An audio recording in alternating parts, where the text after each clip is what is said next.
তিনার বারে আমি 40 বছর আল্লাহ সুবহানাহু ওয়া তাআলার কাছে দোয়া করেছি। কে বলছেন? ইমাম আহমদ বিন হাম্বল বলছেন, আমার শিক্ষক ইমাম শাফি, তার জন্য আমি আল্লাহ সুবহানাহু ওয়া তাআলার কাছে 40 বছর। আলহামদুলিল্লাহ, সহিহ মুসলিমের হাদিসগুলো যারা দাওয়াত জামাত করেছে যে একটা মাজলিসের যে কতটা গুরুত্ব, সুবহানাল্লাহ, আমরা যদি বলতাম, আমরা যদি ভাবতাম, জানতাম, তবে ইনশাআল্লাহ আমরা এই জিনিসগুলো চেষ্টা করতাম। তোমাকে ভাবতে হবে যে আল্লাহ সুবহানাহু ওয়া তাআলা আমাকে একজন তালিম করেছে, এর মধ্যে নিশ্চয় আল্লাহ সুবহানাহু ওয়া তাআলার একটি উদ্দেশ্য রয়েছে। সেই উদ্দেশ্য তার সাথে বাবা মায়ের উদ্দেশ্য, শিক্ষকের উদ্দেশ্য, সমস্ত মানুষের শিক্ষক কমিটির উদ্দেশ্য তোমার পিছনে লুকিয়ে আছে।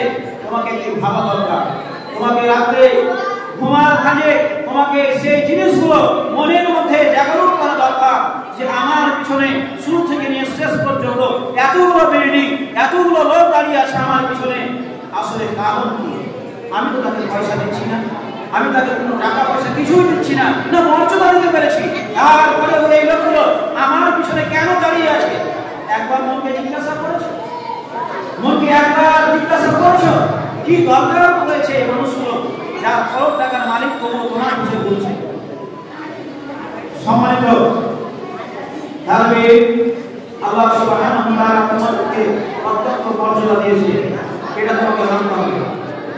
তাই আমি তোমাদের উপলক্ষে বলি, তোমাদের উদ্দেশ্যে বলি, যে সমস্ত বিষয়গুলো হয়ে গেছে সেই বিষয়গুলো তোমরা ফটোকপি করো, এবং তার সাথে সাথে বিশেষ করে কোনো বিষয়টা মনে হচ্ছে লম্বা হয়ে গিয়েছে, তোমরা যাদের মোবাইল আছে তারা ফটোকপি করতে পারো, আর শনিবারের দিন আল্লাহ যদি বাঁচিয়ে রাখে সেই জিনিসটা কম করার চেষ্টা করবো ইনশাআল্লাহ।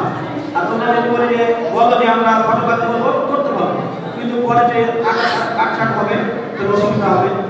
ইংলিশ বিষয় আমাদের তৈরি হয়ে গেছে আলহামদুলিল্লাহ, এবং আরবি বিষয় 3টা দিয়েছে, তার মধ্যে যে কোনো একটা বিষয় মুখস্থ করলে হয়ে যাবে আলহামদুলিল্লাহ। সর্বশেষ মোদানিকে বলি যে এসো একটি গাজার শোনা করে দোয়া হবে, যে বিদায় হবে ইনশাআল্লাহ। আসসালামু আলাইকুম।